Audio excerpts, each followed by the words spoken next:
Nous sommes le jeudi 30 janvier de l'année 2020. Vous êtes au rendez-vous de l'actualité sur Canal 3 Bénin. Voici le sommaire. Le projet belge Île de Paix au chevet des maraîchers des communes de Kobli et de Boukoumbe avec un lot d'équipements agricoles, un appui technique qui vise à accroître la production maraîchère familiale dans la région. Le geste intervient quelques mois avant la fin du programme d'appui multisectoriel à la sécurité alimentaire et nutritionnelle dans la Takora. Alassane Harouna et Abdoussabe Drissou nous donneront les précisions dans cette édition. À l'université d'Abomey-Calavi, l'école doctorale pluridisciplinaire Espace, Culture et Développement reprend avec ses mercredis scientifiques. Le premier numéro de la nouvelle saison a eu lieu hier mercredi 29 janvier 2020 avec une communication pleine d'enseignements pour les jeunes chercheurs. Le thème: formulation et test d'hypothèses de recherche scientifique en biologie, écologie et environnement. Il a été développé par le professeur Brice Saint-Saint, ancien recteur de l'université d'Abomey-Calavi. Et puis nous reviendrons sur le deuil dans l'univers royal au Bénin avec le décès du roi de Savalou. Sa Majesté Dada Gandhiani Aroyo Baguidi XIV a rejoint ses ancêtres au petit matin de ce mercredi 29 janvier 2020. Sur place dans le royaume, la population encore sous le choc semble ne rien comprendre de cette situation de décès prématuré des deux derniers rois. Le souverain défunt, lui, était âgé d'une 60aine d'années. Voilà pour le sommaire. Bien bonjour et bienvenue aux 13h. Des équipements agricoles pour les maraîchers des communes de Kobli, de Boukoumbe, dans le département de l'Atakora. C'est un don du projet belge Île de Paix qui vise surtout à accroître la production maraîchère familiale dans la région. Le geste intervient quelques mois avant la fin du programme d'appui multisectoriel de la sécurité alimentaire et nutritionnelle dans le département de l'Atakora. Précision, Alassane Harouna, Abdoussabe Drissou. Le matériel, voilà. Voici le geste qui consacre la remise symbolique d'un lot de matériel agricole au profit des maraîchers des sites de Datori 1 et 2 dans la commune de Kobli. Un appui technique de Île de Paix, un projet belge dans son programme d'appui multisectoriel à la sécurité alimentaire et nutritionnelle Amsana volet maraîchage, piloté par Bibdose ONG pour accompagner les communautés dans leurs différentes activités de maraîchage familial afin de lutter efficacement contre la malnutrition et l'insécurité alimentaire dans l'Atakora. Nous avons au total pour la commune de Kobli 282 arrosoirs, 140 binettes, 9 brouettes et nous avons aussi des pulvérisateurs 7, nous avons 6 pioches, nous avons 9 râteaux et nous avons également 12 fûts qui sont donnés pour le compostage liquide sur les différents sites que nous accompagnons. Un impressionnant équipement agricole pour, entre autres, faciliter les travaux de binage des planches, d'arrosage des plants, de repiquage et de tutorage. Des pratiques culturelles et itinéraires techniques qui permettront d'accroître la production des produits maraîchers sur les 7 sites de la commune de Kobli. Nous accompagnons les bénéficiaires dans 6 villages pour un total de 7 sites. Et nous avons aménagé 4,25 hectares clôturés en grillage et renforcés par les haies vives. Et par rapport aux puits, nous avons réalisé 20 puits. Depuis 4 ans, Île de Paix, à travers son projet Amsana, ne cesse de multiplier ses actions au profit des communautés. À quelques mois de la fin de ce projet, voici le même partenaire aux côtés des communautés, cette fois-ci avec le matériel agricole, de quoi leur permettre de perpétuer leurs activités de maraîchage. Amsana a vu juste pour organiser ces champs de légumes pour que le visage de l'alimentation change. On remercie beaucoup Bibdose et Amsana. Donc prochainement, même si le projet est fini, on peut continuer ici à travailler. C'est la preuve que la pérennisation a été réfléchie, pas aujourd'hui, mais depuis la conception du projet. Un peu plus loin, plus à l'ouest de la Pandjari, nous voici à Koutiataongo, localité située à 3 km de Boukoumbe Centre, frontière Togo. Ici également, les maraîchers de ce site aménagé par Bibdose ONG ont reçu un équipement composé entre autres de râteaux, de roubinettes et des arrosoirs grâce au projet Amsana. Un geste qui réjouit à plus d'un titre, aussi bien bénéficiaires qu'autorités à divers niveaux. Le matériel que vous avez eu aujourd'hui, vous devez l'exploiter comme ce que vous faites de votre roue. Bien avant ce geste, ces jardiniers avaient bénéficié d'autres appuis techniques. Des appuis qui ont permis d'atteindre des résultats encourageants avec à la clé des planches bien garnies de produits maraîchers divers et variés. Mais au-delà du volet maraîchage, Île de Paix a également fait ériger des étangs et bacs sur les différents sites de Kobli, de Materi, de Boukoumbe et de Tangueta pour les activités piscicoles. Du social encore, mais dans la commune de Souava cette fois-ci. Ici, un pont-levis dénommé Passerelle de l'avenir a été réalisé au profit des populations des Gouis communs. L'ouvrage est le fruit d'un projet du groupe de solidarité et d'appui au développement endogène, avec bien sûr l'appui de l'ambassade de la République fédérale d'Allemagne. La cérémonie de mise en service a eu lieu en présence d'ailleurs du chef de la mission diplomatique allemande au Bénin. Reportage Idrissou Boukari et Moufid Sabouran.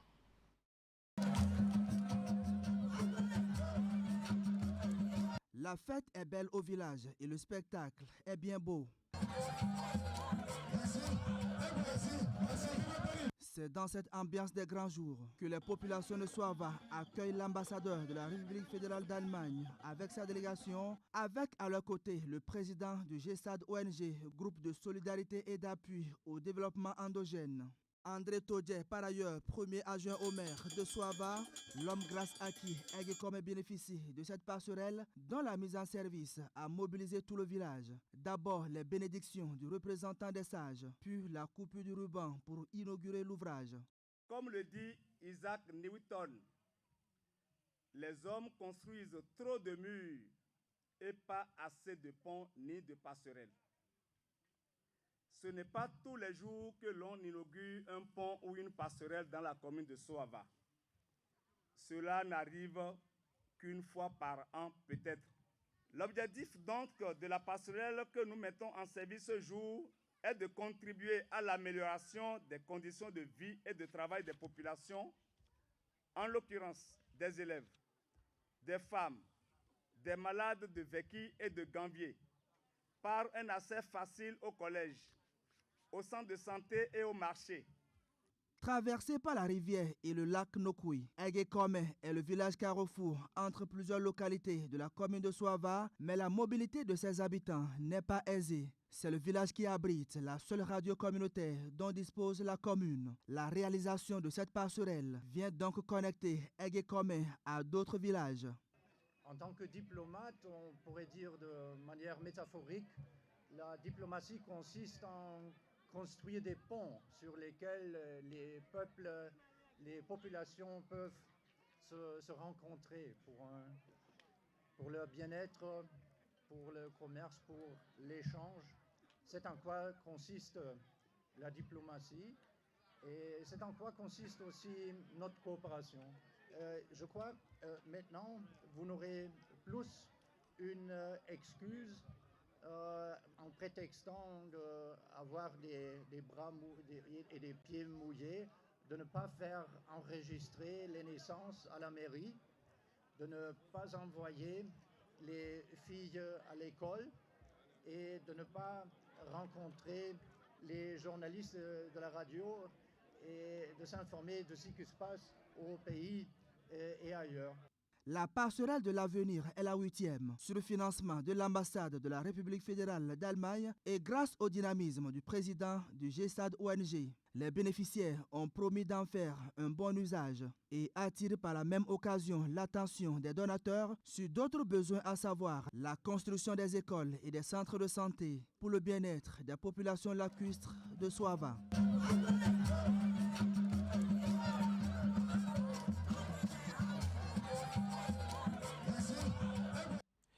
Oui, un souci de moins donc pour les bénéficiaires. De l'institutionnel maintenant et au ministère de l'Enseignement supérieur et de la Recherche scientifique, le plan de travail annuel 2020 est en cours d'élaboration depuis hier à Cotonou. C'est à la faveur de la traditionnelle revue dont les travaux sont prévus pour durer 2 jours. Il sera question de procéder à une reddition de comptes au titre de l'année écoulée avant de se projeter sur les perspectives. Suivez ici le compte rendu. En face des travailleurs du ministère de l'Enseignement supérieur et de la Recherche scientifique Éléonore Yaïla Descamps fait le point estimatif des activités accomplies en 2019. Ainsi, le taux d'exécution physique au PTA au 31 décembre 2019 est de 69,45%, contre 74,02% en 2018, ce qui affiche une diminution de près de 5 points. Quant au taux d'exécution financière, il est de 67,09%, contre 65,68%, base ordonnancement. Je répète encore que le taux d'exécution financière est base engagement 67,69% et 65,68% base ordonnancement, compte respectivement 73,88% base engagement par rapport à l'année dernière et 61,37% base ordonnancement. Au rang des réformes menées l'année dernière, le ministère de l'Enseignement supérieur et de la Recherche scientifique a poursuivi entre autres avec réussite l'assainissement du sous-secteur des établissements privés d'enseignement supérieur, le maintien de la gratuité partielle des formations, le renforcement des infrastructures universitaires et la réhabilitation progressive du secteur de l'innovation technologique. Le personnel est appelé à maintenir le cap. Je voudrais donc vous féliciter pour ce travail d'ensemble qui a été fait, même si, de façon globale, une contre-performance semble se dégager. C'est pour cela que nous sommes là, puisque nous sommes déjà informés de ce qui n'a pas marché et nous devons maintenant intégrer ces paramètres dans nos planifications pour ne pas tomber dans les mêmes erreurs. Ardeur au travail et célérité dans le traitement des tâches assignées. C'est le leitmotiv de la ministre de l'Enseignement supérieur en 2020 pour permettre à son département de produire du résultat malgré les contraintes parfois pesantes des procédures administratives.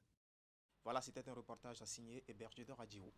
À l'université d'Abomey-Calavi, c'est déjà la nouvelle saison pour les mercredis scientifiques de l'école doctorale pluridisciplinaire Espace Culture et Développement.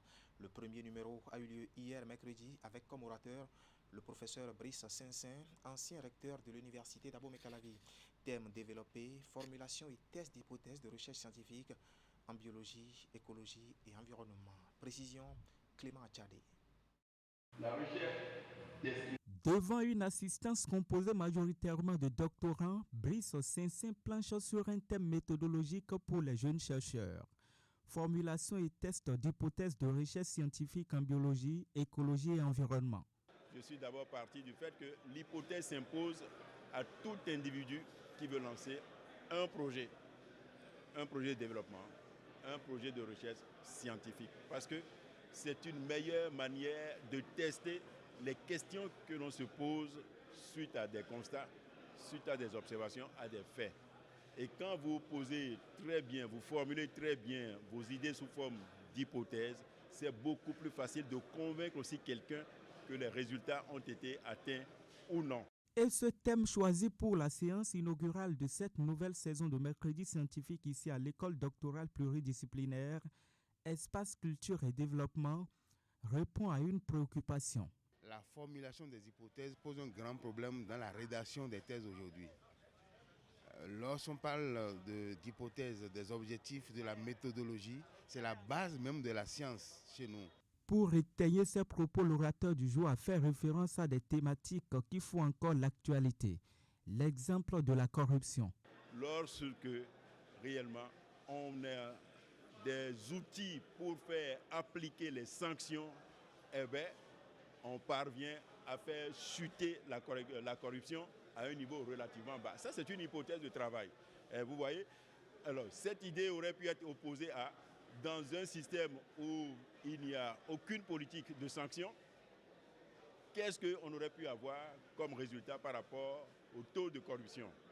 Je peux dire, c'est très bon de disposer de bons outils pour pouvoir frapper très fort ceux qui sont corrompus, et ce faisant, les résultats que j'ai obtenus, il y a une nette diminution de la corruption. Voilà comment on peut partir d'une hypothèse et résoudre facilement un problème de société. Des problèmes de société, cette initiative en a résolu et toujours à partir des thèmes méthodologiques. Il y avait un thème qu'on a développé sur les énergies renouvelables et la mairie de Cotonou était invitée. Et la préoccupation de la mairie, c'était de l'aider à appliquer ces résultats-là au niveau des feux tricolores. Et actuellement, d'autres personnes l'ont fait déjà. À Cotonou, vous avez vu, il y a à Sainte-Rita, vous avez des feux tricolores qui sont alimentés par les panneaux solaires.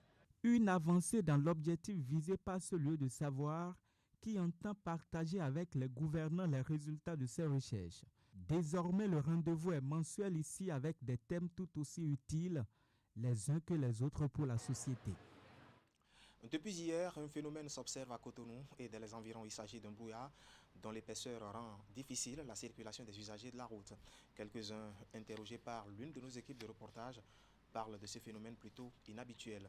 C'est un sujet réalisé par Teddy Goudalo et présenté ici par Asionbo Kanyasionbo. Une matinée spéciale ce mercredi 29 janvier à Cotonou, avec une nature sombre empêchant même la bonne circulation des motocyclistes et automobilistes. On observe ce phénomène qui est un peu inexplicable et cela complique un peu la circulation et nous empêche souvent de voir ce qui vient devant nous ou ce qui est derrière nous. Vraiment, ça nous perturbe vraiment. De l'un ne voit pas. Et ça nous frappe comme si c'est de la pluie qui tombe. Ce fait naturel qui s'observe amène certains usagers à prendre leurs dispositions avant de quitter leurs maisons respectives. D'autres, par contre, circulent librement mais avec des précautions. Dans ces conditions, nous essayons de rouler tout doucement en faisant attention bien sûr à ce qui est à côté, à gauche ou à droite, afin de ne pas nous heurter les uns les autres. Et je nettoie régulièrement mes verres parce que ça agit sur mes lunettes. Ça brouille la vision au fait. Et quand ça brouille la vision, là, j'ai mal aux yeux. C'est un phénomène qui symbolise le changement d'une période à une autre, selon le scientifique en climatologie. Le professeur Placide Clédio explique tout de même qu'il n'y a pas question à s'inquiéter puisque le brouillard disparaît de la nature aussitôt que le soleil apparaît. Après la période d'Amantan, ce qui suit, c'est la mousson, donc avec la saison des pluies. Mais l'intermédiaire entre la mousson et l'Harmattan, c'est le temps de brouillard que vous avez observé. Donc avant que l'Harmattan ne parte totalement, il y a ce temps de brouillard et intermédiaire là qu'on enregistre et ça fait place maintenant au temps de pluie. En attendant donc la disparition totale de ce brouillard, la population béninoise devra se conformer aux exigences du climat. Et Placide Clédio invite les citoyens à plus de vigilance en matière de conduite. Voilà, explication scientifique donnée donc. En politique, des conseils communaux FCBE et de l'Alliance Éclaireur rejoignent la barque de l'Union progressiste à Glasgow. Là, nous sommes dans le département des Collines. La nouvelle a été annoncée en fin de semaine dernière lors d'un grand rassemblement et la cérémonie d'adhésion a été l'occasion pour militants et nouveaux adhérents de s'engager à œuvrer pour l'enracinement du parti au logo Baobab dans la 10e circonscription électorale. Les détails avec Imet Hélène Mousso. Sortie politique de la session Glasgow de l'Union progressiste. Les leaders communaux du parti du Baobab ont échangé avec les militants et avec l'ensemble de la population les vœux de bonne santé et de prospérité pour la nouvelle année. La cérémonie garde aussi en toile de fond la remobilisation de la troupe pour la bataille des élections communales et municipales prochaines. Des consultations électorales que les leaders souhaitent paisibles et conviviales au regard de ce qu'a été les législatives d'avril 2019. Nous nous sommes retrouvés, disais-je, pour clarifier certains points, à savoir tout ce qui s'est passé pendant les élections pour nous dire et pour prendre l'engagement solennel de plus jamais ça à Glasgow. Nous avons été repérés comme une zone de trouble. Ce n'est pas ce que le chef de l'État veut de nous. Cette révélation de la négation n'est pas chose facile qu'il faut accepter lorsque nous avons l'ambition de donner ce qu'il faut à notre peuple. Toujours dans la perspective des élections de mai 2020, La section Glazoué de l'Union progressiste accueille de nouveaux membres. Ses adhérents ont à leur tête plusieurs conseillers communaux et chefs d'arrondissement. Ces derniers ont déclaré leur démission des diverses formations politiques auxquelles ils appartenaient. Ils disent être fiers d'adhérer à la grande famille de l'Union progressiste et promettent s'activer pour l'enracinement du parti dans la région. Notre exhortation va à l'égard de tous ceux qui hésitent à rejoindre la grande barque de l'Union progressiste. Pour la destination heureuse, la prospérité partagée, l'union reçue de tous les fils et filles du Bénin. Participer à un parti politique est un choix, mais lorsque vous faites le choix, ça ne devient plus facultatif. Vous vous engagez et vous assumez. Nous assumons notre choix à partir de l'instant où je vous parle. Nous avons donné notre oui à l'Union progressiste et nous nous engageons pour travailler pour que réellement on puisse hisser haut l'étendard de l'Union progressiste dans la commune de Glazoué. Dans le camp d'accueil, on salue la décision et le geste des nouveaux venus. La garantie d'une franche collaboration leur a été donnée, ainsi qu'une parfaite confiance pour porter les idéaux de l'Union progressiste. Chers récipiendaires, je transmettrai votre adhésion, vos déclarations au président de l'Union progressiste et acquis de droit pour que ce que de droit soit fait envers vous, pour que désormais on puisse comprendre qu'à Glazoué, nous ne nous amusons pas. La famille progressiste de Glazoué ne dort pas. Et c'est ça qui s'est traduit aujourd'hui. Tout doucement. C'est la dynamique de la réussite des prochaines élections qui est lancée. Les compères du moment doivent s'accorder pour la concrétisation de leur promesse de faire de la 10e circonscription électorale un bastion inattaquable du parti du Baobab. Voilà, du soutien donc à l'Union progressiste. Et parallèlement à cette cérémonie d'adhésion à l'Union progressiste, le mouvement des élites engagées pour l'émancipation du Bénin, Moal Bénin, installait ses coordinations communales dans la région. Au détour d'une tournée initiée dans les collines, Jacques Ayadi et son équipe ont installé les démembrements du bureau exécutif national du parti dans la commune de Ouessé et dans l'arrondissement de Ouédémé à Glazoué. Et nous allons retrouver ici Imet Hélène Amosso pour le compte rendu. Pour le rayonnement du regroupement, l'heure est à la mobilisation au parti Mouvement des élites engagées pour l'émancipation du Bénin, Moel Bénin. Au contact des militants dans les collines, la délégation du bureau exécutif national est allée les rassurer. Jacques Ayadi et les siens ont profité pour installer la coordination communale de Ouessé et celle de l'arrondissement de Ouédémé dans la commune de Glazoué. Les équipes installées sont à dominance jeune, ceci en respect aux orientations du parti. Vous aurez constaté les membres de la coordination, il y a plus de 90% de jeunes. Il y a des jeunes qui sont vraiment dynamiques et qui veulent remplacer la classe politique. Et nous promettons de nous battre bec et ongle, de nous donner corps et âme pour décrocher la victoire. Nous avons un sang frais, nous sommes du terroir et nous connaissons les réalités de la commune. Les résultats seront là et ils vont nous parler. J'ai connu des partis politiques dans les colonies ici, mais pas de la même manière que ce que je suis en train de vivre en ce moment. J'ai choisi d'être de Moel Bénin, de soutenir Moel Bénin, d'agir de façon active au sein de Moel Bénin pour que le parti s'enracine véritablement sur toute l'étendue du territoire. La tournée démarrée au crépuscule s'est poursuivie tard dans la nuit. À chacune des étapes et avant de procéder à l'installation officielle des coordinations, la délégation a entretenu les militants sur divers sujets relatifs à la vie du parti. Il s'agit notamment de la participation manquée aux dernières législatives, les dispositions prises pour corriger le tir et les stratégies à déployer pour les prochaines consultations électorales. D'autres préoccupations des militants à la base ont aussi été abordées et analysées. Jacques Ayadi et son équipe ont profité pour se remémorer certains principes chers au parti, principalement le devoir de franchise et de vérité. Je viens ici pour dire aux gens comment nous allons nous organiser, pour compter, pour que les collines comptent, pour que le Koufo compte, pour que le parti Moel Bénin, qui est un parti de jeunes et de femmes, pour que la jeunesse et les femmes comptent dans les prises de décision du pays. Je ne peux pas, ce faisant, utiliser des voix déguisées, des voix malhonnêtes pour faire campagne. Dans les collines, le Moual Bénin se prépare donc pour la prochaine bataille électorale. Chaque acteur du parti est appelé à rester vigilant, déterminé et surtout à réfléchir à des stratégies qui vont permettre d'hisser la formation politique au rang des meilleurs. Après Ouessé et Glazoué, cap a été mis le lendemain sur d'autres localités pour le même exercice. Voilà, Jacques Ayadi et son équipe à la conquête donc de l'électorat. Nous étions dans le département des collines et nous y restons pour évoquer le deuil dans la royauté. Le roi de Savalou, Sa Majesté Kandjani Aoyo Bagidi XIV, s'en est allé. Le souverain, âgé d'une soixantaine d'années, a rejoint ses ancêtres au petit matin de ce mercredi 29 janvier 2020. Sur place, la population encore sous le choc semble ne rien comprendre de cette situation de décès prématuré des deux derniers rois.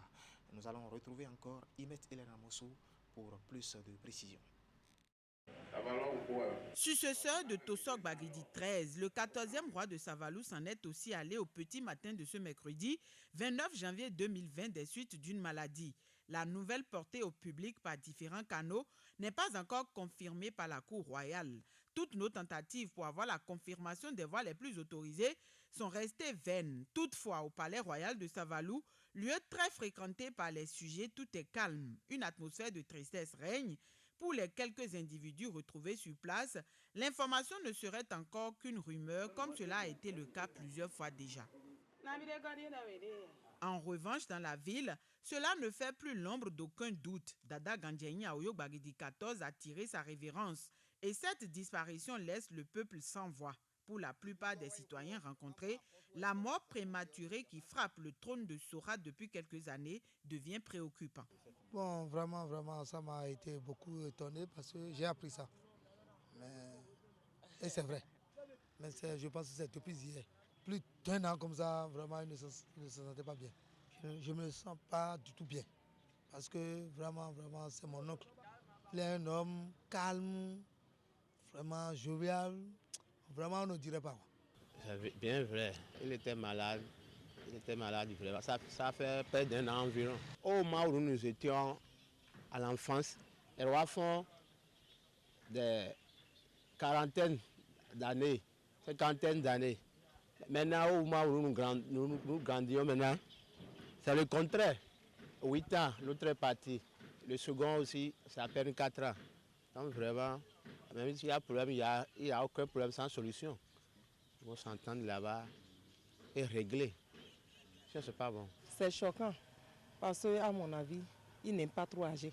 Et de deux, si tu as ton frère, bien ton grand frère, qui est mort, vous voyez, tout le monde en souffre. L'autre, au moins, il a pu faire au moins 8 ans. Et de son côté, lui, il a fait 4 ans. C'est pour cela que j'ai dit qu'il n'a pas trop duré, qu'il est trop jeune, il n'a pas trop duré. Parti 5 ans après son intronisation, Dada Kandjani Aoyo Bagidi XIV a été, selon les Savalois, un souverain proche de son peuple. Sa dernière apparition remonte au 10 janvier dernier. Tout comme son prédécesseur, il s'est investi à réhabiliter les différents couvents et à mener d'autres actions de valorisation du culte endogène. Son départ laisse un goût d'inachevé.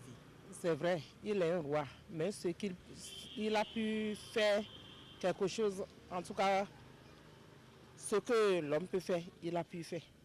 Il a amélioré un peu le palais aussi, comme son prédécesseur. Donc, en tout cas, il est en démarche.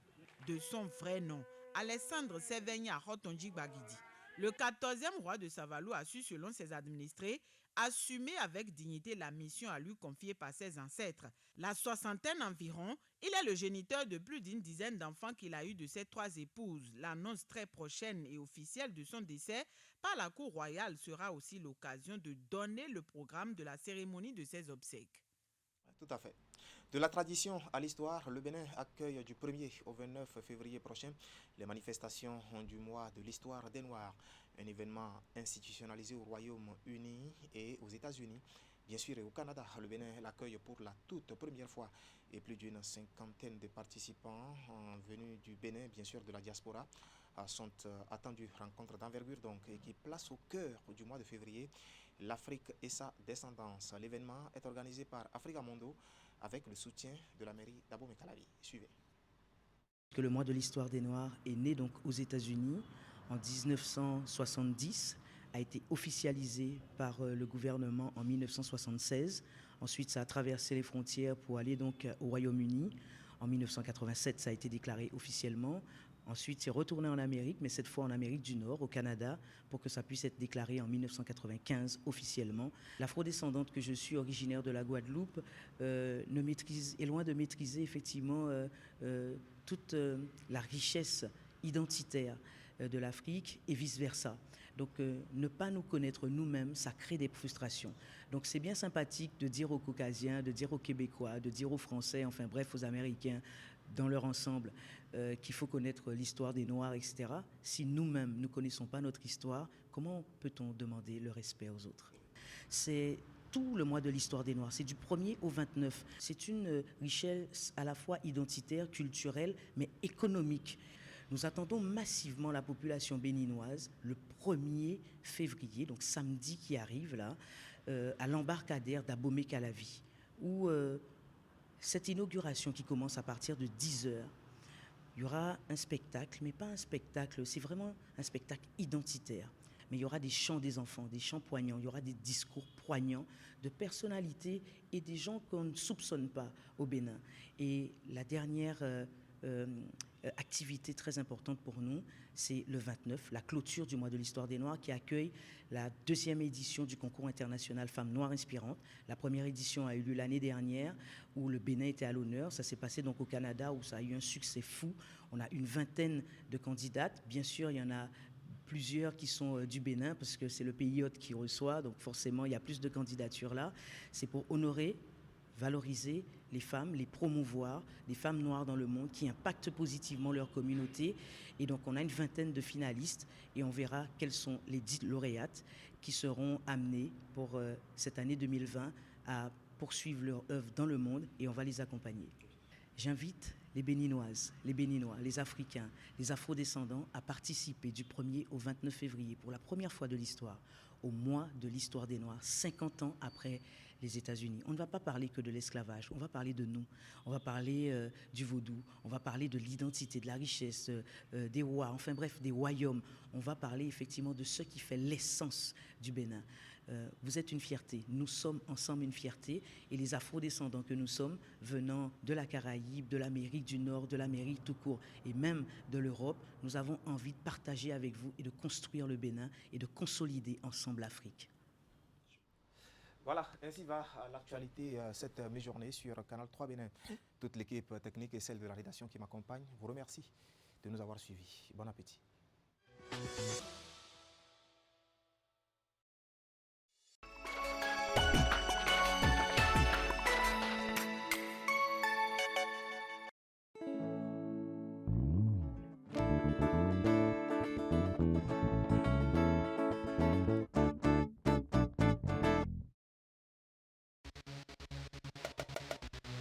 La Sobibra ne cesse d'augmenter la joie dans le cœur de la population. Sobibra Cinétour. Pour ce week-end, la Sobibra a eu une tournée cinématographique dans la ville du Nord de Waké sur les 10